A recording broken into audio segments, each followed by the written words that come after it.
Indeed, the saying, experience is the best teacher, is incomplete. The full statement of that Welsh adage is that experience is the best teacher for a fool. History is a kinder and gentler teacher. I was 10 years old when my friend in primary school, then Emeka, left school one afternoon. Our school was in the military compound at Yaba. He said his parents had decided to go back to the east. War was about to start. I never saw Emeka again. My auntie Bumi was married to a gentleman from Enugu, and I cannot now recall his name. But I recall the evening when my parents tried to persuade her and her husband not to leave. She did. We also never saw her again. And I recall distinctly how in 1967, passing in front of my home in Ikorodu Road almost every hour were trucks carrying passengers and furniture in an endless stream of vehicles heading east. Many Igbos who left various parts of Nigeria left friends, families, businesses, schools, and jobs. Like my friend and my auntie, some never returned. Many died. Many experienced the incredibly tragic ravages of war. The reasons for this tragic separation of brothers and sisters were deep and profound. So much has been said and written already about the whys and wherefores, and that analysis will probably never end. This is why I would rather not spend these few minutes on whether there was or was not sufficient justification for secession and the war that followed. The issue is whether the terrible suffering, the massive loss of lives, of hopes and fortunes of so many can ever be justified.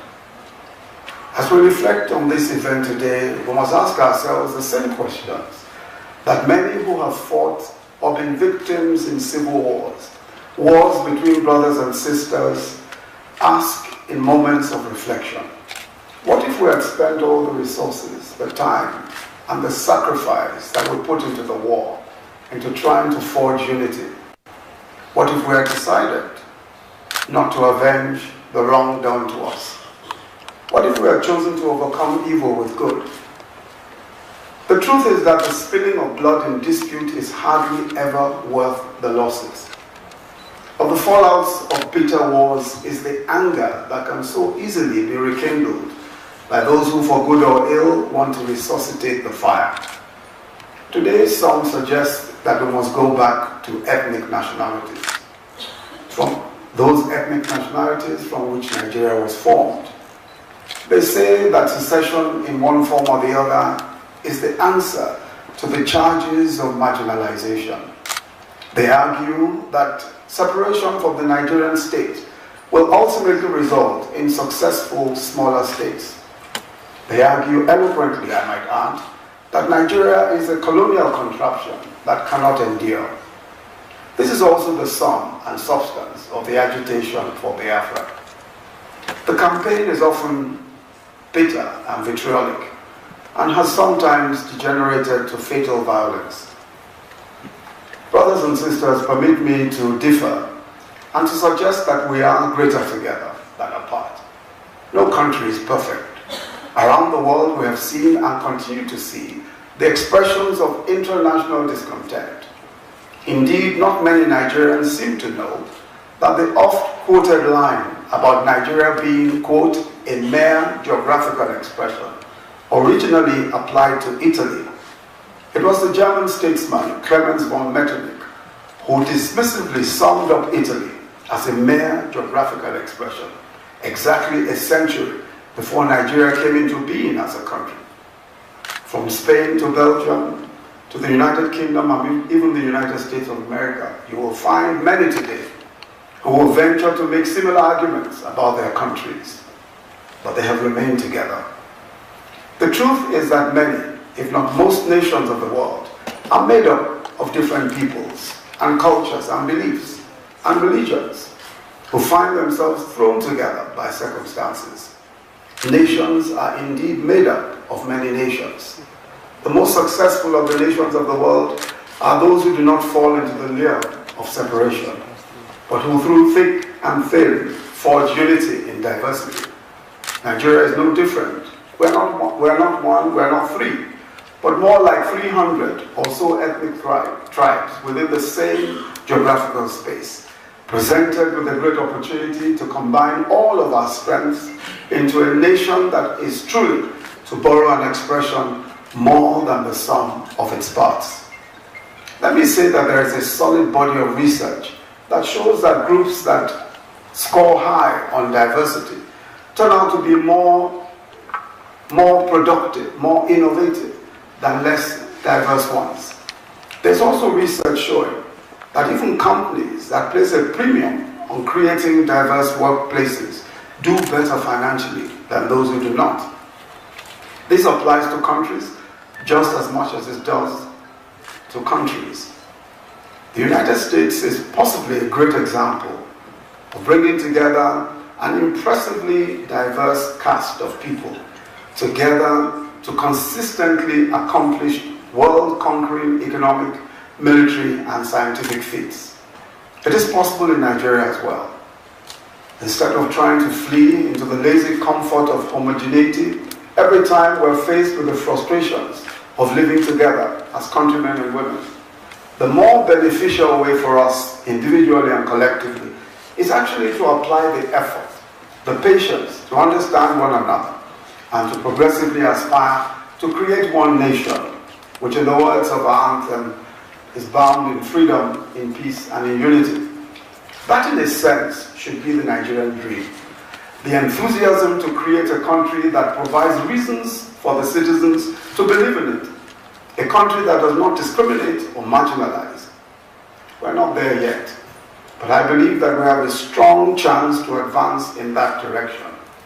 But that will not happen if we allow our frustrations and grievances to transmute into hatred. It will not happen if we see the media, television and radio, and print, and especially today social media, as platforms for the propagation of hate and divisive rhetoric. No one stands to benefit from a stance like that. We will all emerge as losers. Clearly our strength is in our diversity, and we are greater together than apart.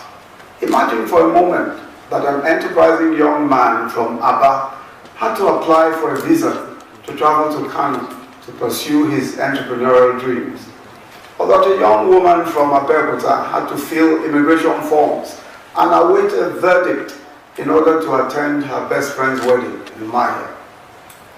Nigeria would be a much less colorful, much less interesting place were that the case. Our frustrations with some who speak a different dialect or belong to a different religion must not drive us to forget many of the same tribe and faith of those that we may see as adversaries, to whom we have shown affection and who have shown us true affection in return.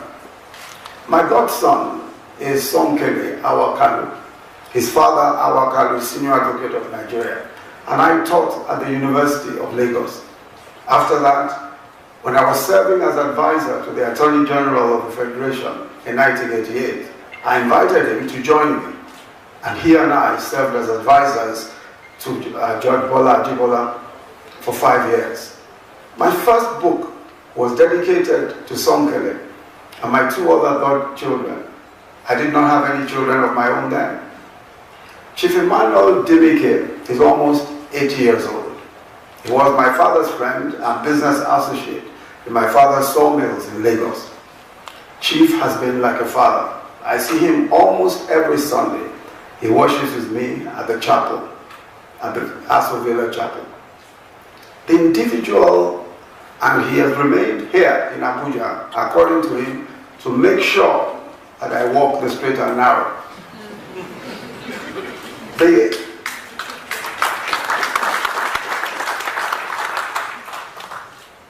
These affections and friendships that we forge, many even deeper than family ties, must remind us that unity is possible, that brotherhood across tribes and faiths is possible. Let me make it clear that I fully believe that Nigerians should exercise to the fullest extent the right to discuss or debate the terms of our existence. Debate and disagreement are fundamental aspects of democracy. We recognize and acknowledge that necessity. And today's event is along those lines, an opportunity not merely to commemorate the past, but also perhaps to dissect and debate it, to ask ourselves tough questions about the path that has led us here, and how we might transform yesterday's actions into tomorrow's wisdom. Indeed, our argument is not and will never be that we should simply forget the past, simply let bygones be bygones. Chinua Achebe repeatedly reminded us of the Igbo saying that a man cannot tell where the rain began to beat him, that a man who cannot tell where the rain began to beat him cannot know where he dried his body. If we lose the past, we will inevitably lose the opportunity to make the best of the present and the future.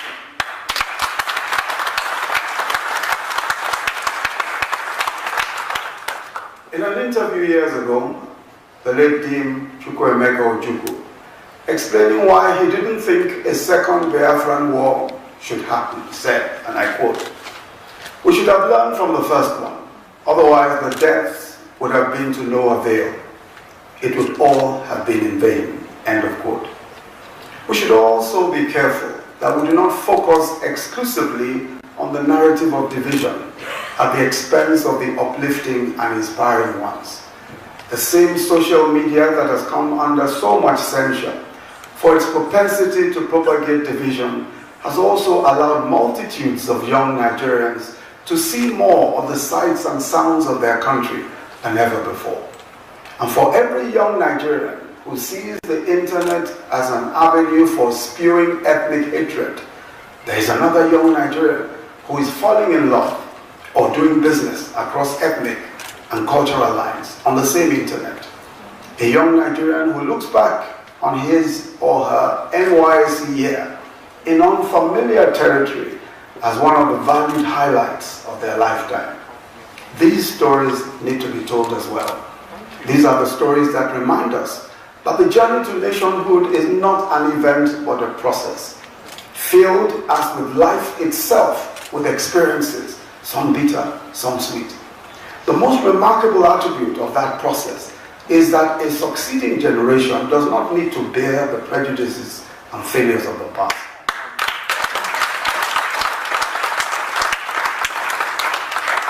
Every new generation can take a different and more ennobling route than its predecessors. But the greatest responsibility today lies on the leadership of our country, especially, but not only, political leadership. The promise of our Constitution, which we have sworn to uphold, is that we would ensure a secure and safe environment for our people to live and work in peace, that we will provide just and fair institutions, that we will not permit or encourage discrimination on the grounds of race, gender, beliefs, or other parochial considerations, that we will build a nation where no one is oppressed and where no one is left behind. These are the standards to which must hold our leadership. We must not permit our leaders the easy but dangerous rhetoric of blaming our social and economic conditions on our coming together. It is their duty, and I speak to myself, our duty, to give us a vision, a pathway to make our unity in diversity even more perfect. Thank you very much.